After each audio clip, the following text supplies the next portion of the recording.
No ofendas al Dios de la vida. No mates a tu hermano. Son las 3:15 en la tarde.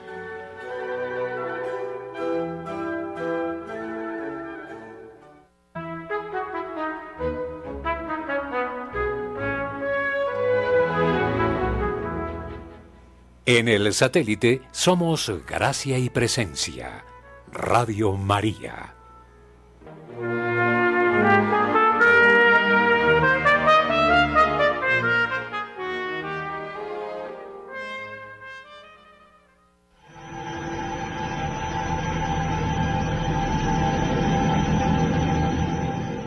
Las estrellas se forman a partir de concentraciones en gigantescas nubes de gases. Estas se contraen debido a su propia atracción gravitatoria. A medida que la nube se encoge, pierde parte de la energía almacenada en ella como energía potencial gravitatoria. Esta es convertida en calor que en los primeros tiempos de la estrella embrionaria puede escapar fácilmente y así la nube de gas permanece fría. Al aumentar la densidad de las nubes, se hace más difícil la salida para el calor y así el centro se calienta. Si la nube es lo suficientemente grande, el aumento de la temperatura es suficiente para que ocurran reacciones nucleares. Esto genera más calor y ocurre la combustión de hidrógeno en helio, como en el Sol. Desde ese momento, el objeto es una estrella. Bendice a Yahvé, alma mía.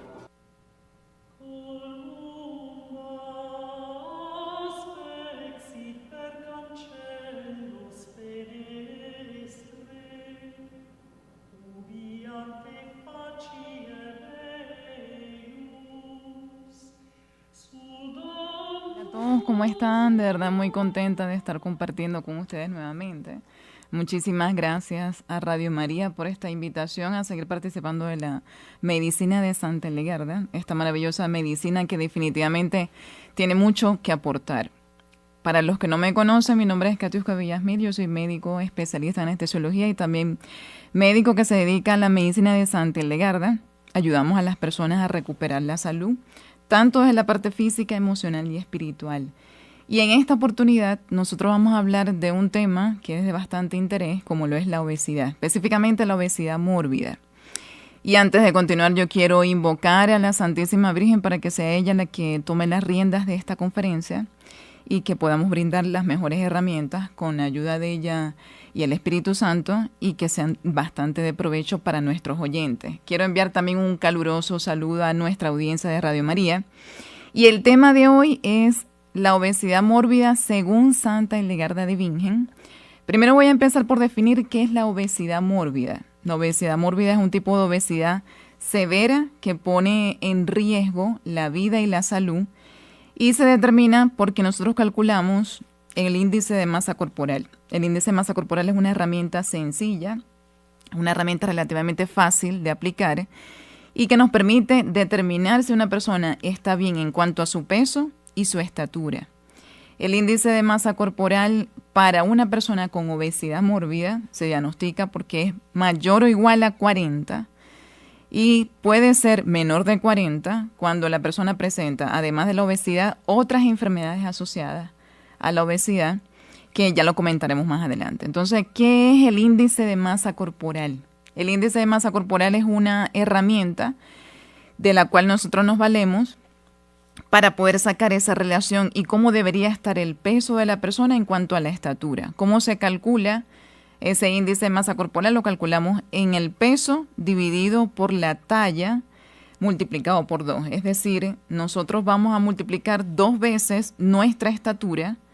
Si una persona pesa 102 kilos y mide 1.60, entonces se multiplica 1.60 por 1.60. No es que se multiplica 1.60 por 2, sino 1.60 por 1.60. Y ese resultado, arriba dividimos el peso. Es decir, terminamos dividiendo el peso de la persona entre el resultado de multiplicar 1.60 por 1.60. Para este caso en particular, si la persona pesa 102 kilos y mide 1.60, entonces estamos hablando de un índice de masa corporal de 39.8, que es casi obesidad mórbida. Es así entonces que nosotros sacamos el índice de masa corporal. En base a eso, va a haber una clasificación impuesta por la Organización Mundial de la Salud de cuando una persona está en sobrepeso, en obesidad 1, 2 y 3, eso también lo voy a comentar. Y lo que quiero recalcar es cuáles son los criterios para que nosotros hagamos el diagnóstico de obesidad mórbida, que es una de las formas más severas de obesidad. Uno de ellos es que la persona tenga un índice de masa corporal que sea igual o mayor a 40, o que tenga un índice de masa corporal que sea mayor a 35 o igual, pero la persona tenga otras enfermedades. Por ejemplo, la hipertensión arterial, la diabetes mellitus, la enfermedad del corazón, que son las enfermedades cardiovasculares, también las enfermedades articulares severas y los problemas o enfermedades respiratorias, como lo es la apnea del sueño, que consiste en que la persona tiene esos periodos de apnea o de dejar de respirar durante la noche. Es así entonces que nosotros podemos hacer el diagnóstico de obesidad mórbida específicamente. Vamos a hablar entonces de que este índice de masa corporal sí tiene algunas limitaciones. Una de esas es que no es útil ni para las embarazadas o las personas ancianas o los niños. Para ellos hay que utilizar otro tipo de herramienta un poquito más específica. Y este índice de masa corporal no distingue entre la grasa abdominal y la grasa visceral. Es decir, la grasa abdominal es la que se deposita en el abdomen y la grasa periférica, lo que quise decir fue grasa periférica, que es la que se deposita en el resto de los órganos del cuerpo. Es entonces que este tipo de herramienta no lo distingue. Tampoco hace la indicación específica de cuando una persona tiene un exceso de masa muscular y de grasa. Es decir, no distingue entre grasa y músculo. Por lo tanto, una persona atleta que haga mucho ejercicio y tenga mucha masa muscular puede tener un índice de masa corporal elevado, como si estuviera obeso y realmente no está obeso. Entonces, esas son algunas de las limitaciones de esta herramienta. Sin embargo, voy a hablar entonces de la clasificación o lo que podríamos decir los grados de obesidad, pero realmente es la clasificación del índice de masa corporal en los adultos según la Organización Mundial de la Salud. En esta clasificación, cuando el índice de masa corporal está por debajo de 18.5, estamos hablando de bajo peso. Cuando está entre 18.5 y 24.9, el peso es normal. Cuando está en 25, de 25 a 29.9, estamos hablando de sobrepeso. Y cuando la persona tiene un índice de masa corporal de 30 a 34.9, hablamos de obesidad grado 1. Cuando es de 35 a 39.9, obesidad grado 2, que ya es obesidad severa.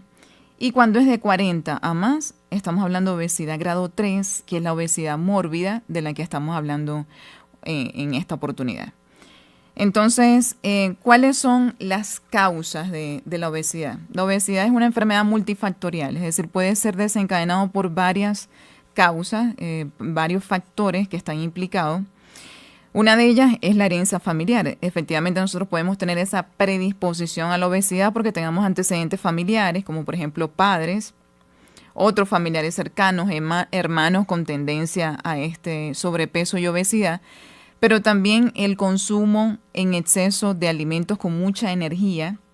Estamos hablando de aquellos alimentos que son con exceso de grasas saturadas, exceso de azúcares, la ausencia o disminución de la actividad física o lo que es el sedentarismo, también tiene que ver como causa, el estilo de vida, pero también hay otras causas. Hay personas que no solamente caen en obesidad porque comen mucho, sino también porque tienen enfermedades de base, como por ejemplo el hipotiroidismo. También hay otras enfermedades como el síndrome de ovario poliquístico, la resistencia a la insulina, la andropausia o menopausia, el déficit del factor de crecimiento. Estas son condiciones por las cuales la persona puede desarrollar también obesidad. Pero otro de los que implica y lo que especifica Santa Hildegarda, y esto ha sido extraído del libro de La salud del aparato digestivo del doctor Estrillo. En ese libro se especifica lo que dice Santa Hildegarda con respecto a la obesidad. Santa Hildegarda nos habla de que la obesidad resulta de consumir alimentos demasiado elaborados, es decir, que tienen muchas mezclas diferentes. Hay personas que pueden comer 3 tipos de carne a la vez y que pueden mezclar varios tipos de carbohidratos, como lo son el plátano, la papa, y después comen el pollo mezclado con carne de res. Entonces, ese tipo de mezclas muy diferentes en la tendencia a esa desmesura o esa glotonería, que de eso vamos a hablar también más adelante, contribuye a la obesidad. También, obviamente, la falta del ejercicio físico, menciona ella, el bañarse con muchas aguas calientes.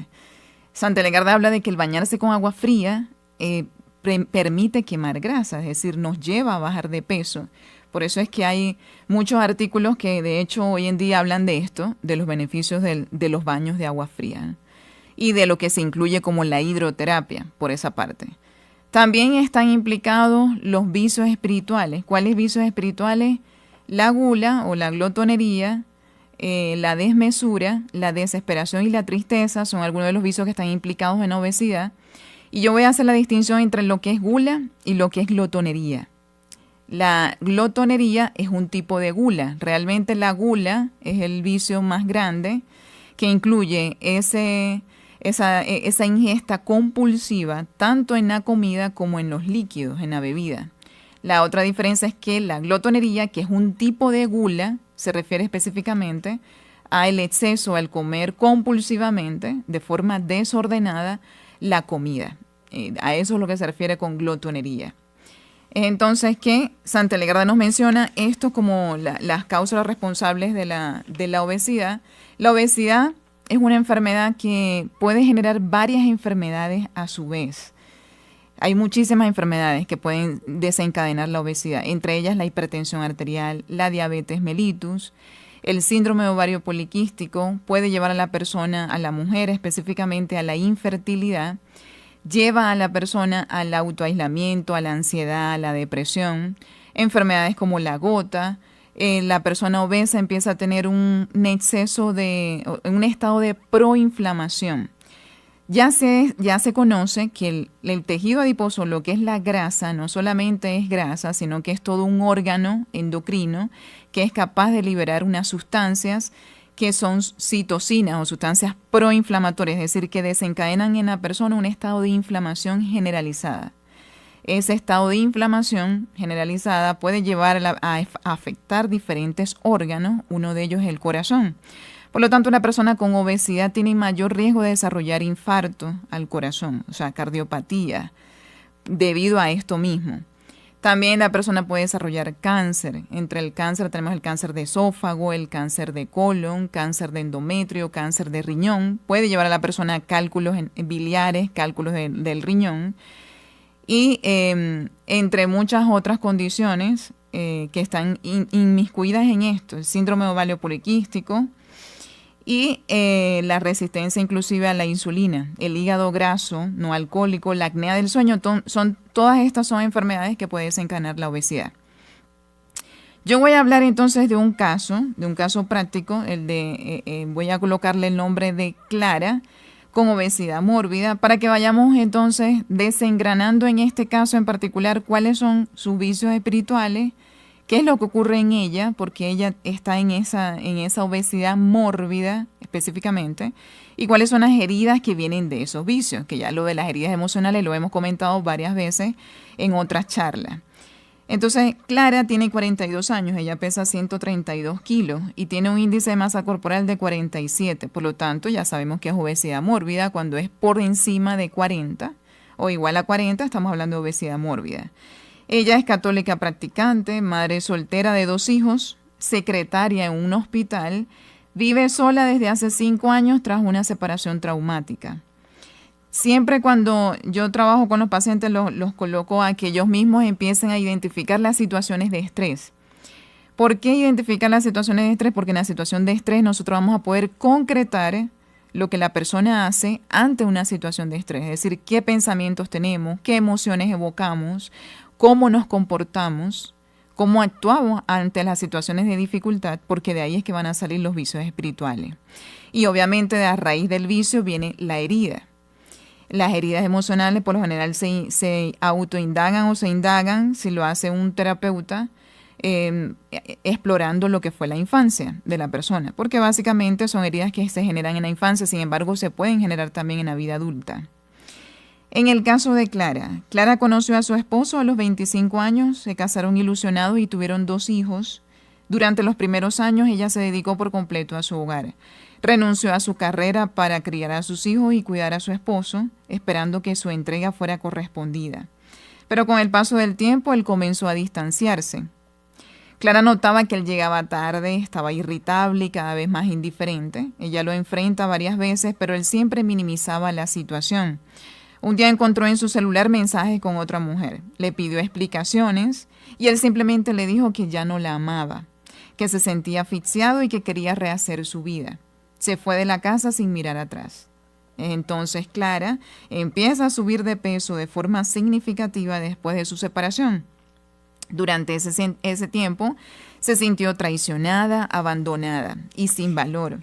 Empezó a dormir mal, empieza a sufrir de ansiedad y tener episodios de llanto diario. Entonces estamos hablando de una persona que está entre ansiedad y depresión. A nivel médico fue diagnosticada de hipotiroidismo y síndrome ovario poliquístico, lo que complicó aún más su tendencia a ganar de peso. Clara encontró consuelo en la comida, en los dulces, el pan, los fritos, comidas ricas en carbohidratos. Durante las noches solitarias frente al televisor o en su casa, comía compulsivamente sin tener hambre física. Llegó a reconocer que comía para llenar un vacío que no sabía cómo afrontar. Entonces, aquí si vamos a analizar un poco el caso de Clara, ella está obviamente intentando llenar un vacío que le genera la separación de su esposo. Sí fue una situación bastante, digámoslo así, dificultosa y de mucho dolor y sufrimiento. ¿Y qué pasa con ella? Que ella, ese dolor de verse y sentirse abandonada, porque ella dejó prácticamente todo de lado en su vida para dedicarse a su matrimonio, resulta que su matrimonio no resulta, su esposo se va del hogar y ella empieza a caer en ansiedad y depresión. Entonces, ese dolor emocional la lleva, el sentirse sola, el sentirse abandonada, la lleva a experimentar angustia y por lo tanto desesperación y ansiedad. Es así entonces que la ansiedad la lleva a comer de forma compulsiva a través del vicio de la glotonería. Pero a su vez, ella al mirar que tiene esos atracones de comida, siente culpa porque reconoce que se está haciendo daño en su cuerpo y esta culpa la lleva a la autoacusación, a entrar en un rol de víctima que la lleva a tener mucho más ansiedad y esa ansiedad la lleva a comer muchísimo más. Entonces fíjense cómo es un círculo vicioso que definitivamente nosotros tenemos que empezar a alinear esas potencias del alma hacia la voluntad de Dios para empezar a salir de este círculo. Es entonces que si nosotros analizamos el caso de Clara, ella tiene como vicio principal la glotonería. A pesar de que Clara tiene enfermedades como el hipotiroidismo y el síndrome ovario poliquístico, si nosotros analizamos cómo ella comenta que come de forma compulsiva y que lo empezó a hacer a raíz de la separación con su esposo, entonces estamos hablando de la glotonería. Ya no estamos hablando de las otras enfermedades como lo es el hipotiroidismo y el síndrome ovario poliquístico, que también tienen sus vicios espirituales y que esas las voy a mencionar más adelante.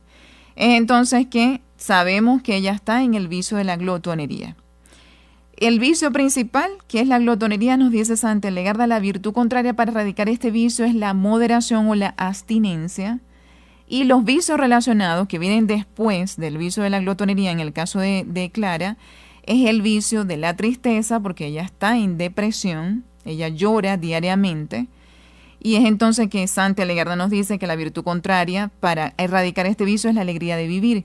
Pero también está el vicio de la desesperación, la persona que cae en ansiedad. Es una persona que no tiene fe en sí misma, no cree en los demás y no cree en Dios tampoco, a pesar de que ella es católica practicante, sin embargo, tiende a caer en desesperación que la lleva a la ansiedad. La virtud contraria, nos dice Santa Hildegarda, para erradicar este vicio es la virtud de la esperanza. Tenemos también la melancolía. El otro vicio espiritual en el caso de Clara es melancolía, porque ella empieza con estos complejos de culpa, y no solamente culpa por comer en exceso, sino también culpa por la separación que tuvo. Ella se autorresponsabiliza por lo que ocurrió con su esposo y la razón por la cual él la abandonó. Entonces, las personas que tienen esos complejos de culpa una y otra vez y que reviven los hechos del pasado, caen en el vicio de la melancolía. La virtud contraria, nos dice Santa Hildegarda, para erradicar este vicio es la felicidad. Y entonces voy a nombrar brevemente los vicios espirituales relacionados con el hipotiroidismo. Uno de los vicios que nos dice Santa Elegarda es el cinismo, la persona cínica. O sea, la persona cínica es la persona que tiene ese tipo de humor negro y que todo lo ve mal y que desconfía profundamente de las intenciones de los demás. Pueden llegar las personas verdaderamente ejerciendo la caridad, ayudándola, y siempre tienen esa desconfianza. Empiezan a tener ese tono burlón y grotesco con esos chistes de humor negro, en donde inclusive se burlan de otras personas, donde hablan mal de la política, hablan mal del mundo, hablan mal de la vida. Es decir, esas personas que tienen esa tendencia al cinismo desarrollan enfermedades de tiroides. Tenemos también los vicios espirituales relacionados con el síndrome ovario poliquístico. Tenemos el vicio de la desobediencia, cuya virtud aplicar es la obediencia; la injusticia, cuya virtud aplicar es la justicia; la tristeza, cuya virtud aplicar es la alegría de vivir. La tristeza genera cualquier tipo de enfermedad. Tenemos la debilidad, cuya virtud aplicar es el valor, aquellas personas que son débiles y tienden mucho a la cobardía. La dependencia, por ejemplo, las personas con dependencia emocional, cuya virtud aplicar es la libertad. La preocupación por lo terrenal, cuya virtud aplicar es la confianza en Dios. Esos son los vicios espirituales relacionados con el síndrome ovario poliquístico. Entonces voy a hablar ahora de las heridas. En el caso de Clara, que es el caso que estamos analizando. Desde pequeña, Clara había experimentado abandono emocional de su padre. A pesar de que su padre se crió con ella, es decir, estuvo presente con ella, su papá trabajaba todo el tiempo y casi no estaba en la casa. Es decir, ella se sentía abandonada por su padre. Así que la traición de su esposo lo que hizo fue reactivar una herida profunda de abandono que no estaba sanada, y que la lleva entonces a sentirse no merecedora de amor. La otra herida también es la herida de la desesperanza. La desesperanza, así como lo comenté en la conferencia de las heridas emocionales, surge de aquellas personas que nacen, o sea, crecen en estos ambientes familiares donde los padres siempre tienen estos comportamientos pesimistas ante la vida, y que ante cualquier situación de dificultad, el único pensamiento que está presente en los padres es: las cosas no van a cambiar, esto no tiene sentido, nada va a mejorar, todo va a ir de mal en peor. Entonces este tipo de pensamientos siembran una herida de desesperanza. La persona, cuando crece más adelante, tiende a caer rápido en desesperación, en angustia y por lo tanto en ansiedad. Entonces esto es lo que ocurre en el caso de Clara. Y la otra herida es la herida de rechazo. La herida de rechazo, ¿por qué? Porque es una herida también sembrada por su padre. Su padre, en las pocas veces que estaba en su casa, ella intentaba conectarse con él, hablarle, contarle de sus cosas de pequeña, y él la mandaba a acostar, o sea, la mandaba a salir de allí, del sitio de descanso, porque él prefería descansar que compartir con ella en esos breves periodos de tiempo que estaba en su casa. Entonces estamos hablando de una doble herida de su padre, que es la herida de abandono y la herida de rechazo. Y también sumado a todo eso, la herida de desesperanza. Entonces ahora sí, Camilo, si quieres proyecta el examen de conciencia para el caso de Clara, la tablita que habías proyectado ahorita. Entonces, en ese examen de conciencia, el examen de conciencia, cuando yo le coloco a mis pacientes que cada vez, porque conmigo se trabaja toda la parte física, emocional y espiritual, y en ese examen de conciencia se coloca primero una escena de estrés, es decir, esto que hicimos con Clara, que ella comenta que fue lo que pasó a raíz de la separación con su esposo, y entonces ella debe comentar qué fue lo que ocurrió en esa escena. Lo puede hacer de manera breve, de manera detallada, y esto se va a colocar entonces en el primer renglón del examen de conciencia. Clara dice: mi esposo me dejó por otra mujer. Desde entonces lo que hago es comer para llenar un vacío. Entonces esta es la situación de ella de estrés. Pero hay que preguntar y hay que autoindagarse en este examen de conciencia cuáles son los pensamientos que me vienen a la mente cuando yo considero esta situación de estrés. En el caso de Clara, ella piensa: no soy suficiente, nadie se queda conmigo, todos me dejan, fue por mi culpa que mi esposo me dejó.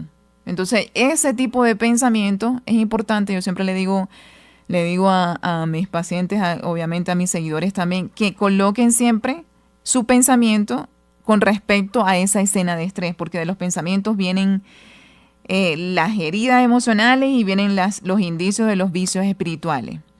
Es entonces que también hay que colocar en el tercer renglón las emociones. Para el caso de Clara, ella dice, yo siento una profunda tristeza, siento una desesperación, una angustia, es decir, mi vida ahorita no tiene sentido, no considero que las cosas van a mejorar, entonces caigo rápidamente en angustia y me siento melancólica, tengo este complejo de culpa por la situación que ocurrió. Entonces aquí podemos identificar estas tres emociones. Las emociones también nos brindan pistas sobre nuestros vicios espirituales. A medida que nosotros vamos haciendo más seguido este examen de conciencia, vamos a ser cada vez más capaces de identificar a raíz de la escena de estrés, del pensamiento de las emociones, cuáles son nuestros vicios espirituales. Para el caso de Clara, obviamente ella está en depresión, ella está en un llanto diario que ya no es tristeza, las emociones como tal son neutras, no son buenas ni malas, pero todo depende de cómo nosotros las sobrellevemos. Si hay una tendencia repetida a caer en tristeza y en depresión y no acudimos al poder de Dios para salir de allí y empezamos a caer en ese desánimo y desgano y en esa angustia, porque después de la tristeza viene la desesperación, estamos entonces ante el vicio de la tristeza, que cuando es un hábito arraigado de comportamiento es un vicio espiritual. Entonces, ¿qué? Lo identificamos según los 35 vicios. Uno de los vicios que dice Santa Hildegarda es el de la tristeza, cuya virtud a aplicar es la alegría de vivir. Se coloca en el otro renglón que dice vicios y virtudes. Tenemos la emoción de la desesperación, que la angustia, la persona que vive completamente en ese estado de que no le encuentra salida a su situación y considera que Dios no le va a escuchar y que Dios no le ayuda en esas situaciones, están cayendo en la desesperación, que esto es un pecado de hecho contra el Espíritu Santo, es un pecado grave, caer en angustia y en desesperación. Tenemos que esto se relaciona precisamente con la herida de la desesperanza, pero también el vicio espiritual que corresponde a ese estado de angustia es la desesperación, cuya virtud a aplicar es la esperanza, que es otro de los vicios también que comenta Santa Hildegarda. Tenemos ese complejo de culpa y de desánimo, nos lleva entonces al vicio de la melancolía. Hay personas que se viven echando la culpa por absolutamente todo. En esos casos tienen el vicio de la melancolía, cuya virtud a aplicar es la felicidad. Tenemos la glotonería. ¿Por qué? Porque ella dice, desde entonces lo que hago es comer para llenar un vacío. Esa comida que ha sido dispuesta por Dios para alimentarnos debido a nuestra supervivencia y no para tomarlo de forma desordenada como placer, es entonces que lleva a la persona obviamente a la obesidad y a todas las enfermedades que ya les comenté que puede generar la obesidad. La virtud contraria, nos dice Santa Hildegarda, para erradicar el vicio de la glotonería es la moderación o la abstinencia. Tenemos también las heridas emocionales, que ya hablamos anteriormente. En el caso de Clara está la herida de abandono, la herida de rechazo y la herida de desesperanza, que ya sabemos de dónde surgió. Entonces, en el último renglón son los actos de amor para sanar. Estos actos de amor implica qué es aquello que yo voy a empezar a hacer una vez que ya sé cuál vicio tengo, qué es aquello que yo voy a empezar a hacer para practicar las virtudes que me menciona Santa Hildegarda, que son las virtudes contrarias a mis vicios espirituales y que son las que me van a unir a Dios y obviamente me van a llevar a la santidad. Es entonces que cuando yo digo actos de amor, es que cada acto de amor nosotros lo debemos hacer por amor a Dios, no por amor a nosotros mismos, ni por amor a los hijos, ni por amor al esposo, ni por amor nada. Primero, el primer mandamiento, el fundamental es amar a Dios sobre todas las cosas y al prójimo como a ti mismo. Entonces el pilar y la roca tiene que ser Dios. Por lo tanto, todo lo que vayamos a hacer en este camino de combate espiritual, porque esto es un combate, ir en contra de nuestras malas inclinaciones, lo debemos hacer por amor a Dios. Es decir, si yo voy a comer y quiero comerme 2 platos de comida, yo digo no. Por amor a Dios, yo voy a comerme un plato de comida que es el que necesito, el que mi cuerpo necesita realmente. Es así entonces que estos son actos de amor y obviamente son actos de amor para sanar, porque nos llevan a nosotros a erradicar estos vicios espirituales. Entonces, en el caso de Clara, te prometo, Dios, que de tu mano buscaré la forma de sanar las potencias de mi alma, la memoria, el entendimiento y la voluntad, para alinearlas a tu santa voluntad, porque así cumpliré las bienaventuranzas y podré sanar.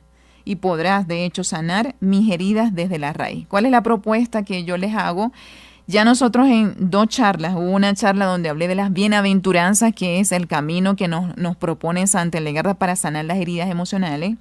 Y también hablamos de otra conferencia de las heridas como tal.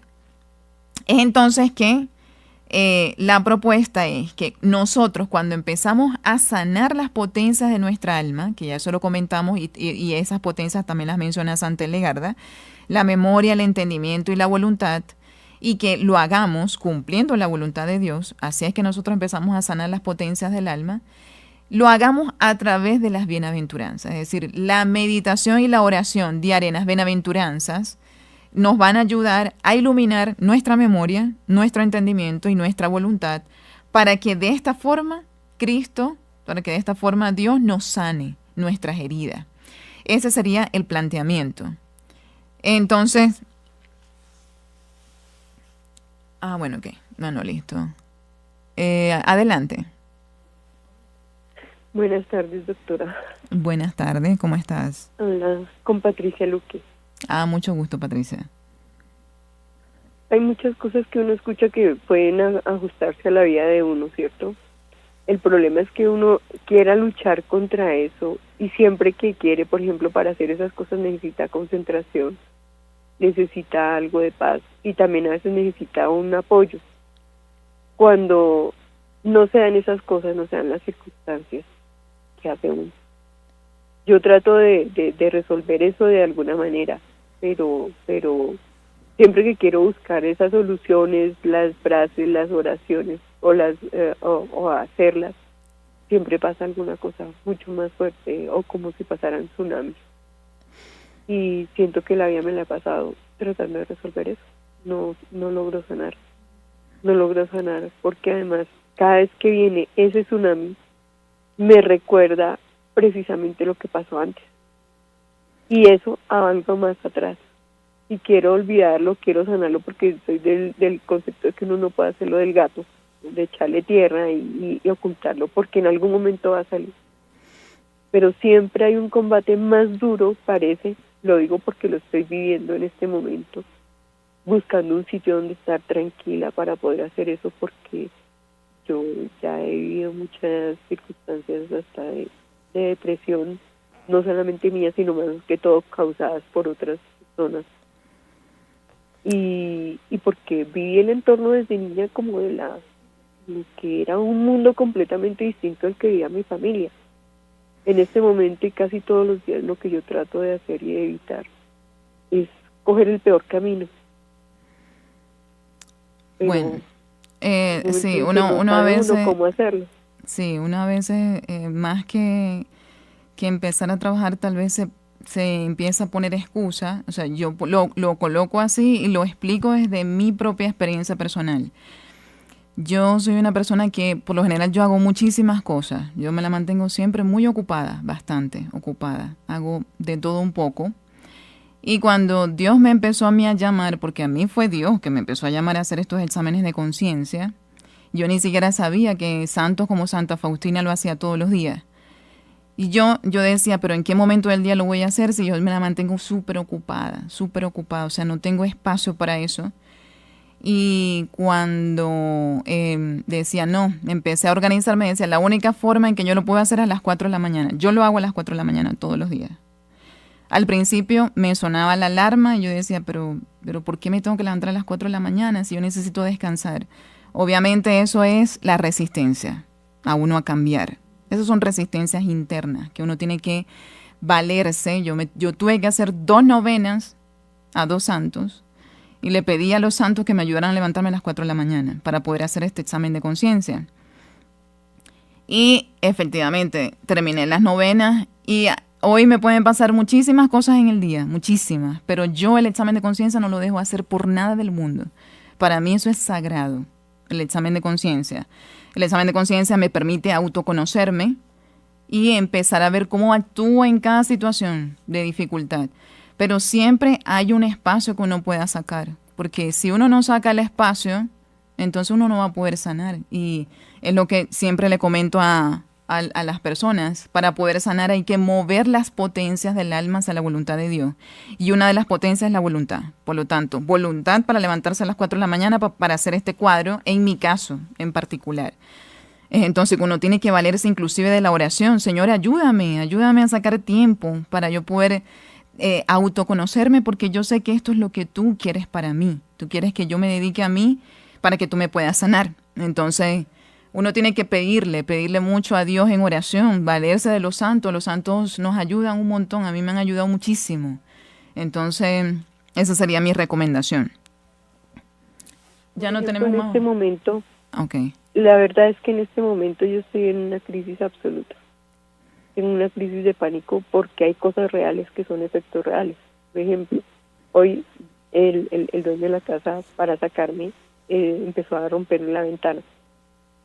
Entonces ni siquiera poder entrar ni al baño, ni moverme, y eso me está generando pánico. Un sacerdote me dijo que era el demonio que me quería asustar. Como quiera que sea, por justicia o no justicia, todo eso se convierte en desconcentradores de eso, de la atención para poderlo hacer. Sí, pero ahí es necesario la ayuda externa de un director espiritual para que te empiecen a discernir a ver qué puede estar pasando. En tu caso en particular, ¿no? Siempre, o estos laicos laicos que también, que no necesariamente, pero siempre la dirección de espiritual del sacerdote es necesario en estos procesos. Siempre también lo recomiendo.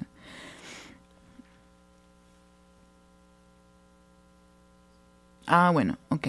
Bueno, listo. Entonces, continuamos. Entonces, la propuesta es precisamente lo que comentaba, era que nosotros, meditando y orando en las bienaventuranzas, nosotros podamos empezar a trabajar en esas potencias del alma, que es la memoria, el entendimiento y la voluntad. ¿Qué hicieron los santos? Que los santos, como vivían en las bienaventuranzas, ellos sanaron sus potencias del alma. Obviamente no es que las sanaron solos, sino que Dios les sanó las potencias, pero ellos pusieron la voluntad e hicieron actos de amor para sanar. Entonces, así que es la propuesta para sanar, y cuando hablo de sanar, es a sanar todos nuestros vicios de la raíz, es decir, desde la herida que me está llevando a ese vicio en particular. En el caso de Clara, obviamente hay el vicio de la tristeza, ya sabemos que es uno de los vicios que está apuntado acá, y que en una de las primeras charlas que dictamos acá hablamos de la tristeza y de cuáles son los remedios y cuáles son las herramientas que nos dice Santa Helegarda. Uno de lo que dice Santa Helegarda para el vicio de la tristeza es no ayunar. La persona que tiene tendencia a la tristeza, a la depresión, no debe ayunar, porque el ayuno lo pone mucho peor de la tristeza. Entonces también que se debe acudir a este tipo de alimentación a base de espeltas, frutas, verduras, legumbres, el consumo de las galletas de la alegría, que serían de 3 al día para los niños y de 5 al día para los adultos, la sanación intestinal con el lectuario de peras con hinojo de los Alpes, que eso también lo comentamos en la conferencia anterior, el análisis de sangre hildegardiano, que es una de las herramientas también que debe ser empleada en este tipo de proceso por un profesional de la salud, porque consiste en canalizar una de las venitas del cuerpo con agujas sin jeringa para que salga la sangre, y la primera sangre que sale es negra, que es la bilis negra. Nos dice Santa Helegarda que la bilis negra lleva a la persona a la enfermedad y es necesario entonces expulsar esa bilis negra. Se recomienda en término medio hacer el análisis de sangre hildegardiano entre 1 a 2 veces al año. Hay varias condiciones, se debe hacer en luna menguante del 1º al 6º día. El paciente debe estar en ayunas, no debe ver los rayos del sol durante los primeros 3 días, ni siquiera todo lo que tenga que ver luces del televisor, del celular, y debe seguir una dieta a base de espelta 2 días siguientes. También nos comenta entonces Santa Helegarda que una de las terapias de piedras preciosas, la calcedonia, se utiliza en los casos de tristeza. Y para el otro vicio, que es el vicio de la desesperación, que vemos aquí en el caso de Clara, tampoco se recomienda el ayuno. La persona con desesperación no debe ayunar, porque eso le empeora aún más el vicio. Y es una de las recomendaciones de Santa Helegarda, el consumo de 5 a 10 almendras al día, el consumo de las castañas de 3 a 5 también al día, el análisis de sangre legardiano, la dieta a base de espelta, frutas, verduras y legumbres, también las galletas de la alegría, el poder preparar nuestros alimentos con especias como lo es el tomillo serpo, el pelitre, el fenogreco, y como terapia de piedras preciosas, lo que es la esmeralda, como collar o como anillo. Hay que pedir humildemente la ayuda de Dios, en este caso la virtud de la esperanza. Para el vicio de la melancolía, de hecho hay personas que tienen un temperamento melancólico, ¿no? Entonces hay varios tipos de temperamento. Las personas que tienen ese temperamento melancólico obviamente caen en el vicio de la melancolía. Son personas que son muy autorreflexivas, son de hecho con la mente abierta a todo lo que es el trabajo espiritual, al trabajo interior, a la meditación. Son buenos en hacer meditación. Tienden mucho al perfeccionismo, son leales, confiables. O sea, estos son los puntos positivos de la persona con melancolía. Pero hay puntos negativos, porque ellos tienen una tendencia a la depresión, se viven echando la culpa de absolutamente todo. Cuando inician este camino de santidad tienden a caer fácilmente en los escrúpulos, porque todo el tiempo se viven autoacusando de lo que sucede. Son personas que pueden guardar fácilmente rencor, les cuesta bastante perdonar. Son muy sensibles en extremo, de hecho, a las críticas, al rechazo. Entonces son algunos de los puntos negativos. La idea de conocer, de hecho, también nuestros temperamentos es que podamos siempre amplificar lo bueno del temperamento y minimizar y, de hecho, decirle a Dios, ayúdame a doblegar esta parte negativa de mi temperamento, como lo hicieron los santos. Por ejemplo, San Francisco de Sales, con el vicio de la ira. Él logró, y su temperamento colérico, él logró dominar precisamente con esos actos de amor y sometiendo su voluntad a la voluntad de Dios. Entonces, para el vicio de la melancolía, ¿qué nos recomienda Santa Hildegarda? El aislamiento por breves periodos de tiempo en soledad. Para poder conectarnos mejor con Dios debemos tener unos periodos de tiempo. Siempre debemos buscar la forma de sacar el tiempo para conectar a solas con Dios, para conectarnos con Él. Y también como terapia de piedras preciosas, el sardónice. El sardónice lo podemos usar como collar, como anillo. Inclusive podemos utilizar la piedra colocándola varias veces en la boca.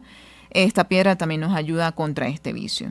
La contemplación de la naturaleza, la meditación de textos bíblicos, todo esto ayuda en el caso del vicio de la melancolía. Es entonces que para analizar un poquito las heridas emocionales, en las heridas emocionales y las potencias del alma, en el caso de Clara, que es el caso que estamos analizando, tenemos ¿qué pasa con las heridas? Las heridas afectan nuestras potencias del alma. La herida de abandono puede afectar la potencia de la memoria, el entendimiento y la voluntad, igual que la herida de rechazo, igual que la herida de desesperanza. Para el caso de Clara, la herida de abandono la llevó a afectar su potencia de la memoria. Es entonces que Clara empieza a revivir en su memoria todo el tiempo la forma como su papá la rechazaba, la abandonaba. Y ahora que le pasó lo que pasó con su esposo, empieza a revivir una y otra vez el dolor del abandono. Una y otra vez. Ese tipo de pensamientos del pasado, de recordar hechos dolorosos del pasado, lo que hace es que daña nuestra potencia del alma, conocida como memoria, y no la estamos alineando a la voluntad de Dios. Entonces, si hacemos esto, lo que hacemos es que obviamente frenamos nuestro proceso de sanación, el Espíritu Santo no va a poder entrar allí, y es entonces que nosotros nos autosaboteamos en estos procesos. Por lo tanto, ¿cómo puede valerse Clara para sanar la herida de abandono? Sanando precisamente la potencia del alma de la memoria y hacerlo a través de las bienaventuranzas. Una de las bienaventuranzas es: bienaventurados los que lloran porque serán consolados. En el caso de Clara, ella ha guardado mucho tiempo ese dolor por el abandono de su padre.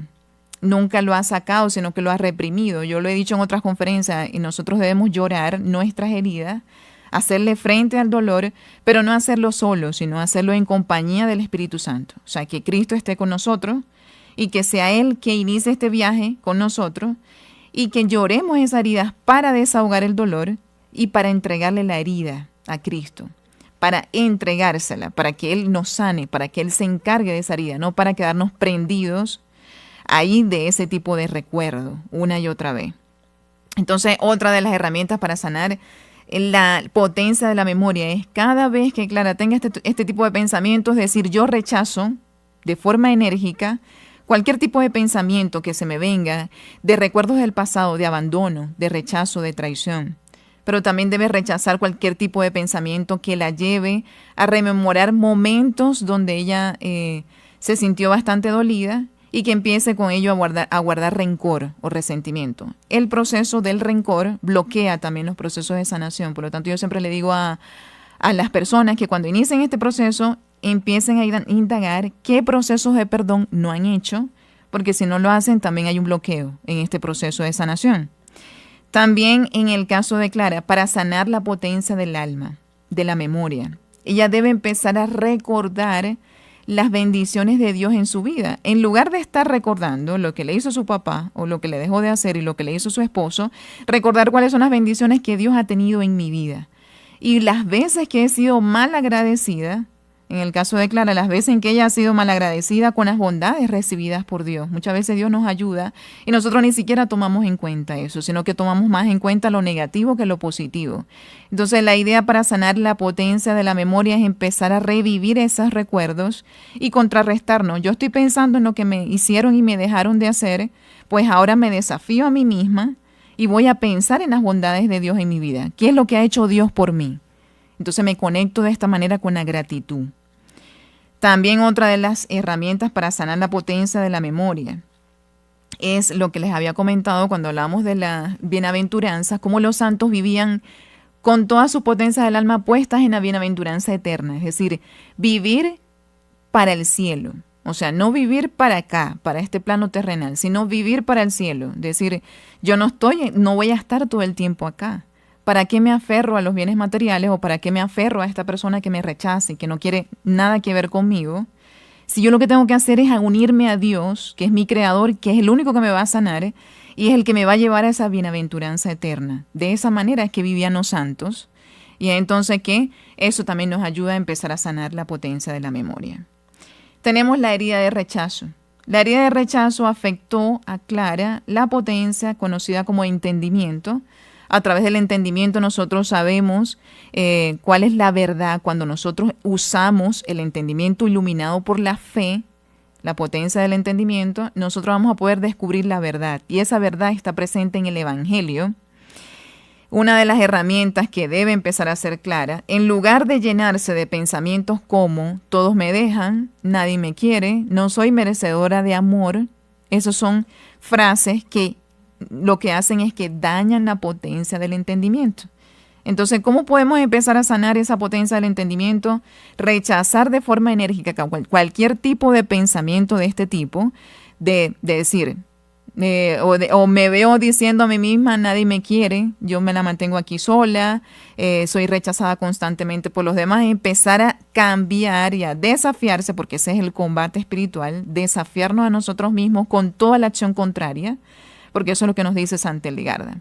Entonces, la acción contraria es, tengo este tipo de pensamiento, bueno, voy a tomar el Evangelio y voy a hacer una oración, un análisis orante del Evangelio. Podemos valernos de la Lectio Divina, a través de la cual nosotros tomamos la Biblia y empezamos a meditar estos textos bíblicos. ¿Qué me quiere decir Espíritu Santo con este texto bíblico? Hagamos una oración, meditemos, descansemos en Dios con esa reflexión que me brinda el Evangelio.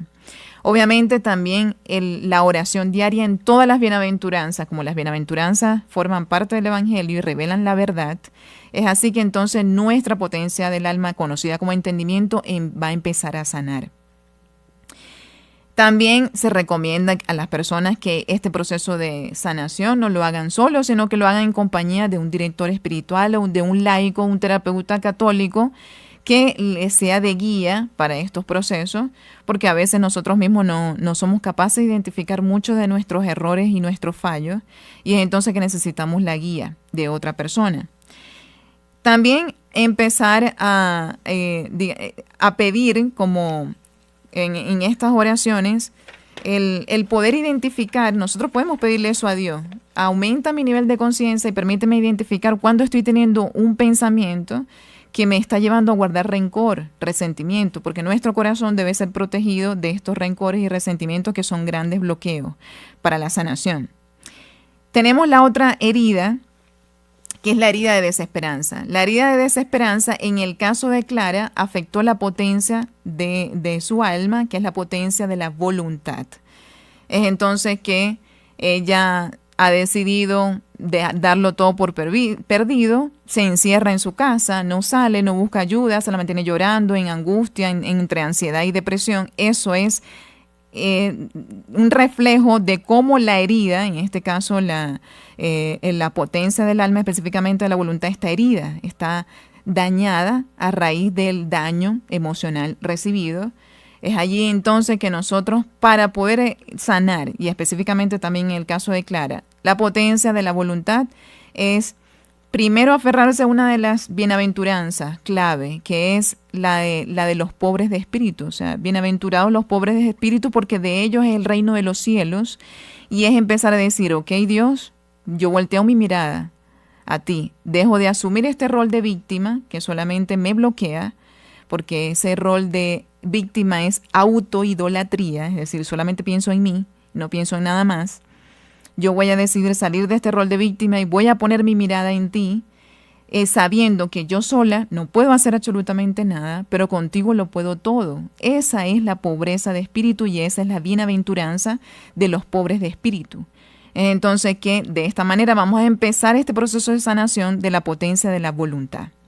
También hay que pedirle a Dios en oración ferviente que nos regale el santo abandono. Señor, por favor, permíteme que yo sane mi potencia de la voluntad precisamente con el santo abandono. Es decir, no querer yo nada para mí, sino solamente cumplir tu santa voluntad. Es entonces también que debemos empezar a hacer esos actos diarios de oración. Una de las oraciones que nosotros podemos hacer en el día es conectarnos con la gratitud. En lugar de levantarnos pensando lo que nos hicieron, levantémonos haciendo una pequeña oración, dando gracias a Dios por el regalo de la vida, porque la vida es un regalo que nos ha dado Dios. Entonces, al conectarnos con la gratitud y empezar inclusive a ayudar a los demás y a hacer obras de caridad, allí estamos empezando también a sanar la potencia de la voluntad. Allí que vemos, lo que vemos allí en la imagen es la visión de Santa Hildegarda de la glotonería.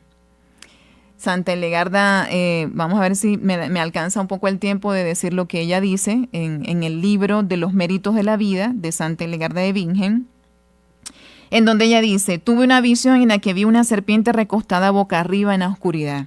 Sus ojos brillaban como fuego, tenía la lengua afuera y su cola estaba cortada al final. Su cuerpo era negro y desde la cabeza le bajaban unas líneas moradas y venenosas a lo largo del cuerpo. Su vientre estaba abierto y dentro de él la imagen de un hombre recostado boca arriba como si estuviera en una cuna. Llevaba un gorro parecido a un casco, un poco levantado, y tenía cabellos blancos que le caían hasta los hombros. Iba vestido con una túnica blanca y de seda, ligera, y encima llevaba una capa del mismo color que la piel de la serpiente. Esta figura dijo: Dios es quien ha creado todas las cosas. Entonces, ¿cómo podría yo despreciarlas o cansarme de ellas? Si Dios las ha creado, es porque tienen un propósito. Si no fueran necesarias, Él no las habría hecho. Por eso sería un necio si no las aceptara, especialmente sabiendo que Dios no quiere que el cuerpo del hombre se debilite o se arruine. Entonces, esto es lo que dice la glotonería. Y obviamente el significado de la visión de Santa Hildegarda es que la serpiente que vemos allí es el demonio. Evidentemente es el demonio, y el vientre que está abierto, que lo vemos allí abierto, representa cómo las fauces del infierno están abiertas para tragarse a las almas que se dejan arrastrar por él. La persona que vemos recostada como si estuviera en una cuna se trata de la glotonería.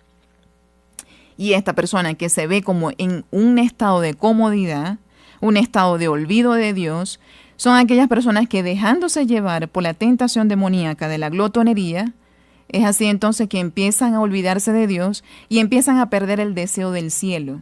De hecho, aquí vemos que esta persona, que representa simbólicamente la glotonería, tiene un casco, o sea, tiene un gorro que parece un casco que está levemente levantado, Y es entonces que el casco representa la soberbia. La persona que se deja llevar por el vicio de la glotonería es una persona que se vuelve aún más soberbia, se cree autosuficiente y es una soberbia, como dice Santa Hildegarda, vacía, porque es algo que nunca va a dar frutos.